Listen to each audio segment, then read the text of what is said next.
Welcome to the Real Estate Baller Show. If you ever like any of the video we posted, if you like this channel, can you do me a favor and hit that subscribe button? It helps us more than you know.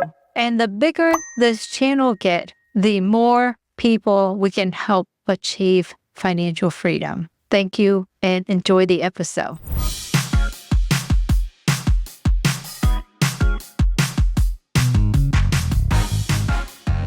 Okay, so what was the most challenging deals that you've done? There's just not a ton of risk, and there's just not a whole lot of potential pitfalls in storage compared to the other asset classes. But there is one. I'll just leave the name of the city out. But we looked at this facility, and it was an acquisition. It was a turnaround project. And a distressed seller was getting ready to leave, and we had to replace a roof, and they hadn't raised rates in a while. I mean, we had nowhere to go but up in this facility. We were going to replace all the doors because they were first-generation doors, but it was cinder block buildings, very solid, just a small site with the ability to maybe expand by buying a lot next door.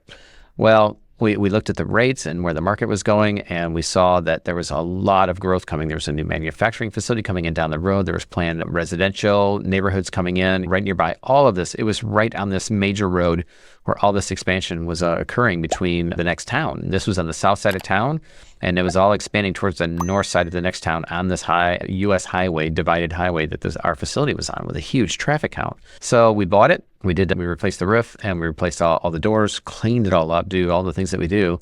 And then it all fell apart, meaning the plant didn't come to town, the residential didn't take off. All this planned development that was coming in just south of our facility, like almost literally next door on down, all of it went to the town down the road. That mayor or that town did a better job of wooing all the jobs and development and everything down there. And unfortunately, none of it happened at our site. And so we sat there, and our rates, we could increase a little bit, but it wasn't anywhere near what we had anticipated. And so we didn't lose any money. We just didn't, we thought most of our projects we go into, we need to double our money. And that's how we measure the profit and whether our time was well spent on this. And we didn't double our money on this project, but our investors all made money. We made money. We get out a little bit later than we thought, and it just didn't turn out to be as lucrative. But it was a solid single, and we probably had to bunt and then run to first base is what we had to do. But it wasn't the grand slam home run that we had expected when we got into it. So when you try to double your money, what time period is that? Yeah, 5 years at the outset. So if it costs us $4 million to develop a facility, once we get it built and then stabilized, we'd like to be selling it for $8 million. If we buy something for $2.5 million, we'd like to be selling it for $5 million. However you want to slice it. If we're able to double the value within 5 years, that is the goal. What do you prefer, a build or renovate? Yeah, so there's really 3 practices that we utilize, all 3 in our company, and that is you can build from the ground up. And the beauty of that is that is the ultimate in creating value in real estate. If you start with a piece of dirt and then you put a building on it, it increases the value, and then you put an income stream inside of those buildings, that's how you create the most value. Buying an existing facility is a little more difficult, but it has to be, you have to buy it cheap. It has to have a lot of upside. So maybe it's high vacancy.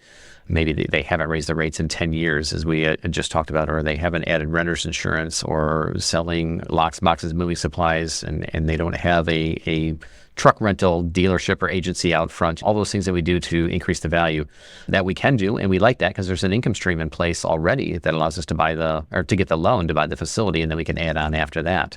But our favorite is the hybrid. It's in between. It's a conversion, which is buying these old warehouses, grocery stores, industrial buildings, where we get the shell for pennies on the dollar. It's already built. The zoning's in place. We don't have to wait for the city and approval from the zoning board. But then we go and build out and fit out the inside with sometimes, most of the time, if we can, we're adding a mezzanine, either a second story or a second story and a third story. And then doubling or tripling the net rentable square foot inside of the building, adding elevators to it.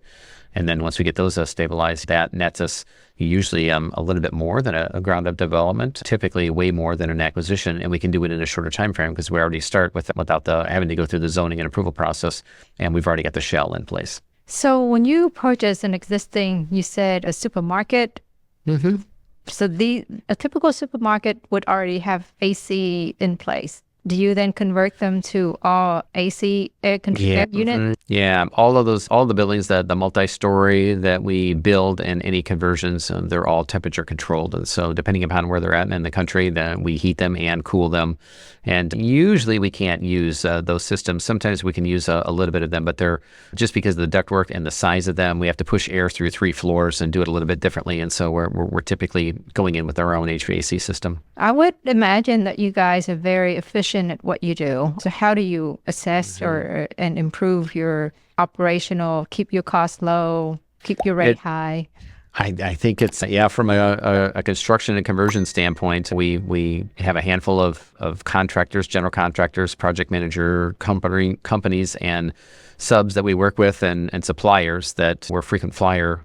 We have frequent flyer miles with them. And in other words, we get discounts because we do so much business with them. So that's one way to keep the cost down on the development side and the acquisition and conversion side.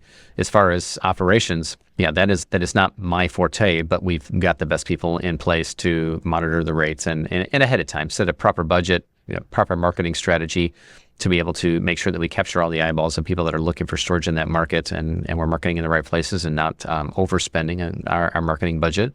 And then just operating as efficiently as possible and just keeping those expenses down by way of utilizing as much technology as possible so that our payroll isn't as high, keeping an eye on property taxes and mitigating those, doing cost segregation studies, as well as doing a few different things that we can do on the front end with the acquisition and splitting up the building and the goodwill to save on property taxes. And it's just a whole lot of little things. We do have a closing and transition checklist that has over 250 items on it, things that we're going to do prior to and once we buy it to make sure that we're just driving to the bottom line. So what are the top 3 amenities or features that every facility must have in your portfolio? Yeah, when people are looking initially, or what they're attracted to when they find us on their phone or whether they're searching on their laptop, when they reach our site, clean, safe, and secure. That's the main thing. So they want to see nice, shiny, gleaming, place to store their stuff. Not that it matters because it's just stuff, and the stuff doesn't care what school zone it's in or if there's a pool out back or anything else. But they like to know that it's in a very clean building, that it's well lit, that it's their stuff is going to be safe, and they're going to be safe if they're going in and out of the facility. So having 24-hour access by way of a key fob once you are in and have a unit there, that there may be security on site, that we have digital video recording systems and a full-blown security system in case after hours if somebody isn't there, a security guard that their items are watched. Having the ease of being able to get in and out by way of a key fob, a gate code, and getting into their unit, that seems to be key as well. So all those things that just make the customer experience really easy, seamless, and attractive. That's what these folks are looking for. Clean, safe, secure site. All right, let's talk about something fun. All right. I'm sure you got tons of stories. I mean, having that many units, you got to have people that didn't pay and where you got to seize the stuff inside. What are some of the fun stuff that you've gotten? Yeah, I wish I had some stories. I'm sure that our managers and some of our auctioneers do, but I don't get a lot of those, and we don't have a lot of those. There are a couple of instances where one of my facilities that I don't own any longer. It was located over in a part here of town here in Indianapolis where all the drag racing teams are located. The NHRA drag racing teams, they're all located over towards the track is and where they hold the U.S. Nationals. And so they're just headquartered here in Indianapolis. And so one of the units went up for auction. They didn't pay, and it was on one of the racing companies.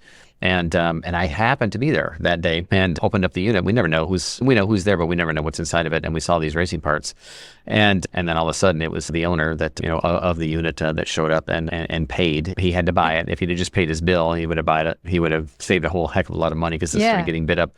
But there were engines in there, and there were body parts and everything else. And I have the ability to, even as an owner, to be able to bid on those. And I was salivating when I saw that. So I missed out. There was also another one. Somebody did buy a couple of units. One was filled with racing bikes, old antique vintage road racing bikes that somebody walked away with for a song. And there was another one that had a lot of photo equipment in it that was worth tens of thousands. Some of these people, even though we say, don't put anything in here that's worth more than $5,000.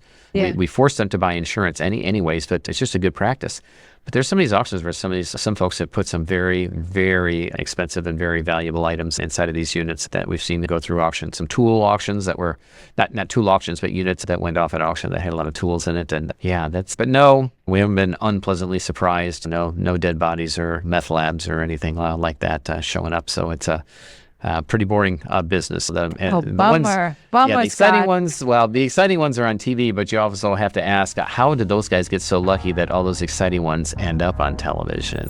Hey, thanks for tuning in today. I do have a favor to ask. If you enjoyed this video, please don't forget to like, subscribe, and hit that notification bell to stay updated with more amazing stories and insights from REBallers. Thank you so much, and we'll see you in the next video. This episode is brought to you by Jet Lending. For over 20 years, Jet Lending has been helping real estate investors succeed. They offer 100% financing so you can be in at $0 at closing. I can always count on Jet Lending to fund my deals. If you're looking to fund your next deal, contact our friend over at jetlending.com.